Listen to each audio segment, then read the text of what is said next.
Streets of Rage 2.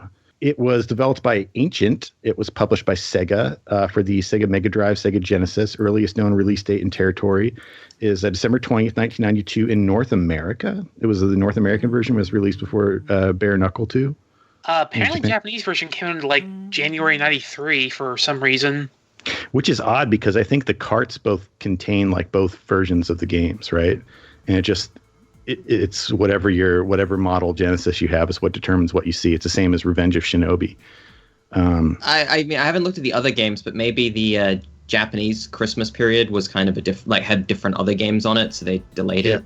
Well, I know that because I don't have the Streets of Rage cartridges. I have the Bare Knuckle cartridges, the Japanese ones, and when I put them in my Genesis, it just shows up as Streets of Rage. So, which bugs me because I think the name Bare Knuckle is so much cooler. Yeah, Streets of Rage sounds more like it's some sort of cheesy Arnold action film or what have you. Bare Knuckle sounds a lot more germane to what you're actually doing. But Bare Knuckle sounds like a Steven Seagal film or something. Exactly, that's what I want. Oh, so I like the name Streets of Rage because, especially in the first game, it really defines the game. What it takes place on the streets, and you're raging. That's it. The game is. You don't look angry at all. You're just chilling. You're angry about the state of crime in the city. Hang on. I think. Is it called the city? Level 5 took place on a boat, so that's. I don't think they.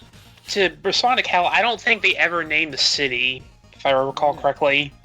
Because I know in our upcoming game after this one, it's Dead End City, which is the worst name for a city ever. Yeah, it sounds like crimes everywhere with a name like that.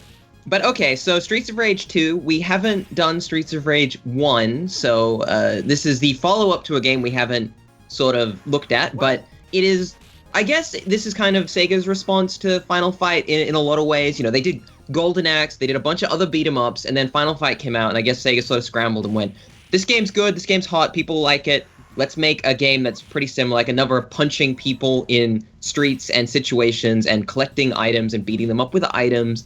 And this is the sequel to that game, where it's kind of bigger and better and got a lot of little tweaks that make it really great. I want to say real quick, I never considered like the original Streets of Rage to be really all that great, but I would say it is important because it's like a direct competition to the Super Nintendo version of Final Fight, which had a lot of missing features and was not the best supports. Right. Yeah, I mean, it's weird because when I think of Streets of Rage, I always think about it as in competition with the coin-op original of Final Fight, which is not true. Like, it was competing directly with the crappy Super Nintendo, bastardized port. In that respect, it's like vastly superior, even though it is a pretty bald remake, like rip-off, essentially. It's hard to call it anything else. But we're not talking about that one, and that doesn't mean it's bad. By the way, I'm just saying it is like the Galaga of Does that mean it has some mechanical differences? But yes, Streets of Rage 2 takes the mechanical differences even further. Yeah, I was going to say, does that mean Streets of Rage 2 is also competing with Final Fight 2? No, I don't think so. I think Streets of Rage was popular enough that they would have put out a Streets of Rage 2 even if there were no Super Nintendo sequels. Yeah, Streets of Rage 2, Sega released a ton of sequels, surprisingly, on the Mega Drive, and then they sort of stopped making sequels for the Saturn and the Dreamcast, even though they really desperately needed them. But they, what are you talking about? The Saturn sells itself. So, I'd like to talk about the story real quick, if that's okay. Go for it. Oh, okay. Basically, there is this crime syndicate called, creatively enough, the Syndicate. Sega's not really great at naming things, let's be honest. But you beat up their leader in the first game, Mr. X, and he apparently is resurrected, according to the intro. And the first thing he does is kidnap one of the guys from the original game, Adam. And so there are 4 people who gather together. You play as 2 of them at once. And you have 4 characters, and you set off to go and rescue Adam. You've got Axel, who's your Cody-esque average guy. He's pretty much Cody in a headband. Axel sucks. That's my piece. More like Axel Battler, am I right? I just thought... That's good. That's probably deliberate. I'll shut up. Continue, Bob. You've got Blaze, the lady. She's actually not the fast but weak person in this, which is kind of surprising. Yeah. She's interesting because she is basically... She's the god tier character. She's by far the strongest of the 4 playable characters. She's kind of supposed to be the fastest, but I think they've messed up her numbers, so now she's kind of the fastest and also hits the hardest in a lot of ways. So, well done. Good teamwork. You've got Adam's younger brother, Skate, and I do mean younger. He has to be in high school at the very most, because I do love the idea of having a small child just demolish an entire crime syndicate just by beating people up at random. Is this the only genuine child character in a beat 'em up? Not like somehow like plot Baby reasons Commando. they're not actually a child, but this Skate is clearly a kid. He is like a punk-ish skater boy kid. That's what he is. Mm-hmm. And finally, you've got Max, Adam's wrestler friend, and he's the grappler, and he's really great if you're good at grappling the enemies. I love Max because he's just added into the game. Just like, wow, Hager's really popular. We need a big, strong character. So, and Max was there too. Like, he's such like, it just, oh, I'm just here to help you guys out. And then he disappears completely for Streets of Rage 3. I mean, like the it's kind of like the beat 'em up, like the vigilante, like street vigilante beat 'em up theme is like perfect fit for pro wrestling, because it's just as theatrical and ridiculous. What I'd like to know is like, what kind of gangs are these anyway? They have like the ability to resurrect a person from the dead. Like, where do they have scientists on the payroll? Like, how do they do this? Like, it's kind of in 3. It goes really deep into like they got robots and all this like super tech. This is the weirdest gang ever. It's like, why are they wasting their time like doing whatever, like, you know, shaking down old ladies for money on the street? Like, what is the point? Like, why are they even involved? Well, because, you know, it's so crazy because they've got a mix of Muay Thai boxers, street toughs, ninjas. Like, this is like, and the alien for some reason. Like, this is the tier of people that we're dealing with. And bikers, kung fu masters, robots. Robots. That. Yep. How do they find these people? I mean, they resemble, what they really resemble is like Cobra from the G.I. Joe cartoon. Right? They're just like like some kind of magically staffed, they just have every kind of bad guy imaginable. They just flock to this one gang. It should be To get into the gameplay real quick, this game is very similar to Final Fight, the original, but it pretty much does everything better. There's just more of everything. More moves, more types of enemies, just everything has been polished and rebalanced, so it just stands out so much better on its own. And it really is made for like console gameplay. You know, it's not an arcade game that's been slightly tweaked so it's sort of playable on a console. Like, it really is made for being, you know, played on the Genesis with like the 3-button chunky controller and all that stuff. It is built to be finished without needing credits. You don't actually need the credits the game gives you. You can get good enough at this game in its normal difficulty quite readily and beat the game without continuing. That's just more than possible. Yeah, so I think it's one, like 2 credits normally, but like you may only even need 1, if even at that. This game is, you know, challenging enough, but very fair, and I feel that if you just like keep aware of all the enemies and how to fend them off at all times, that you should be able to, you know, clear it pretty easily, even like your first play of the game. Like, I think like the only major pains in the butt are Jet. I believe Abadidi, the wrestler, also sucks. Mostly the boss. Don't forget Bear the Boxer. He is a huge Bear's pain. the son of a bitch, you know. Yeah, Bear's deadly as hell. That guy sucks, but... the bosses are good, though. I think in terms of they're all different. They all have little tricks and gimmicks. They're all very well animated, as is the rest of the game. They really pushed animation in this game as far as... If you compare this to even like any SNES game, this game is amazingly more animated. There's so much detail in the frames. It's really great.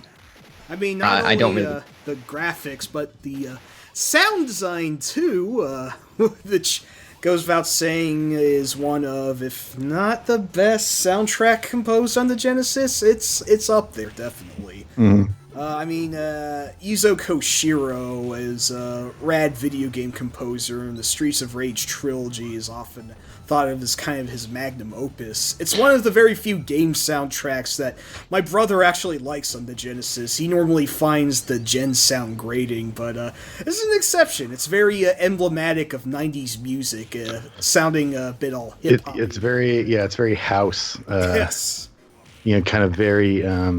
like clubby, and honestly, like if you just like had just a little bit more fidelity on the instrument quality coming from the Genesis, like you probably could play this in a dance club somewhere in like I'm glad you mentioned Belgium, that, and it would work just fine. This soundtrack was actually played in dance clubs in Japan. It's a real thing that happened at the time. It was that popular. Yeah, video game music actually has respect in Japan. Like, Zuntata from Taito plays live concerts. But we're not talking about them, so... Right. Just a quick aside, because we're going to talk about the remake, which has a lot more stuff to talk about. So I think we should why don't we just skip ahead to ranking this one? Okay. I say this game needs to be really high. Yes. I mean, this is better than Final Fight. I'm sorry, but just objectively better. No doubt. Well, I don't think there's any reasonable argument to push it below Final Fight. Final Fight was first. There's no doubt about that. But if you put them side by side, this has so many advantages over Final Fight. Let me just be the devil's advocate here and say that, like, given the distance in time and like how quickly the beat 'em up genre kind of escalated, is it better enough? If that makes any sense. Like, could they have done more with it, building on the foundation of Final Fight / Streets of Rage 1? Well, that's something I can answer. If you look at Streets of Rage 3, they didn't add a whole lot to it. They added more environmental interaction and a couple new characters, but they didn't really change the gameplay all that much, because it was pretty good on its own already. I'm thinking between Alien Soldier and Turrican. I wouldn't want to go much lower than that. So, I mean, you wanted to know some things that this game does that steps it up, There's elements like that are really well thought through in this game. You can, when you grapple someone, you can jump over them so you can reposition yourself to throw them in a different direction. I do actually like the focus areas on grappling. Like, you can grapple people, vault over them like Cal said. People can grab you, but you can escape from their grabs and throw them instead. And I think it's a really neat thing that kind of helps make it more of its own kind of game.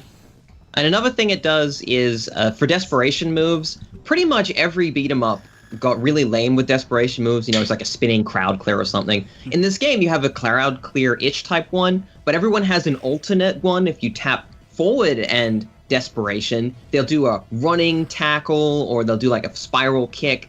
They mix it up in terms of you have more control over what happens in the field, which is really well thought out sort of stuff. And you can throw your weapons at people, or you can hit them with the weapons. There's a lot of stuff that's all thoughtful furtherness in the genre that you don't necessarily get from plenty of other beat 'em ups that were just basically Final Fight. They really thought about it. Another thing real quick too. I love how fluid this game is. Like, you can actually like start hitting something on your combo and then flow into other things, and it has a certain fluidness that you don't really see in other beat 'em ups that often. Maybe not to the extent of something like Alien vs. Predator, but you definitely have a lot more freedom to do what you want than most other beat 'em ups. And are we putting this above Ninja Baseball Batman? Yeah, I think it deserves that. You mentioned Alien vs. Predator, and we kind of got Ninja Baseball Batman here as well. The thing about Streets of Rage 2, and even compared to maybe Streets of Rage 3, and why I think it's the best of the Streets of Rages, and one of the best beat-em-ups ever, is it's that it perfectly encapsulates kind of less is more and minimalism, in the sense that it adds things to the Final Fight formula, but it doesn't go the whole super extra mega combos with tons of alternate moves and a heap of like aerial juggles and things. No, it sits in a really nice sort of middle ground where it has just enough to keep things interesting, enough to give you lots of choice when you're fighting in this game. But there's very little extraneous stuff. Pretty much every move you have is useful. It's not some sort of weird niche move. And I really like that the controls are short, simple to learn. There's not many secret gotchas, but it feels like you have so much control, and it's not a coin feeder. It doesn't need you. If you lose in this game, except for some of the bosses, it's generally because you didn't position yourself right. And that really is something special for a beat 'em up, especially compared to arcade beat 'em ups at the time, including Ninja Baseball Batman. When a beat 'em up is really hard, it doesn't feel fun. Yeah. The important thing is just that this game is fairer even than the first Streets of Rage, which, due to its control not being as fluid as 2 is, felt like death was sometimes inevitable, and definitely compared to 3, or at least the American version of 3, which jacked up the difficulty for some BS reason. I have no idea why, but no, 2 remains the crux of the trilogy, and definitely the best beat-em-up on the Genesis. I think there's not going to be a question there, and one of the greatest beat-em-ups ever, maybe the best. I don't know what else I could compare it to. It's just so can we all live with Bobinator's recommendation right between Alien Soldier and Turrican? Because I agree. Yeah, I think that's great, unless you guys wanted to jack it up even higher, but I'm fine with that. It's great. Streets of Rage 2 is a must-play for anyone that hasn't played it and likes beat-em-ups. You're crazy if you haven't played this game. Even if you don't like beat-em-ups, give it a shot, because it might make you like them. Okay, I'm watching. Did you want to put it below Turrican or above Turrican? Above Turrican, between Alien Soldier and Turrican. I think that's fair.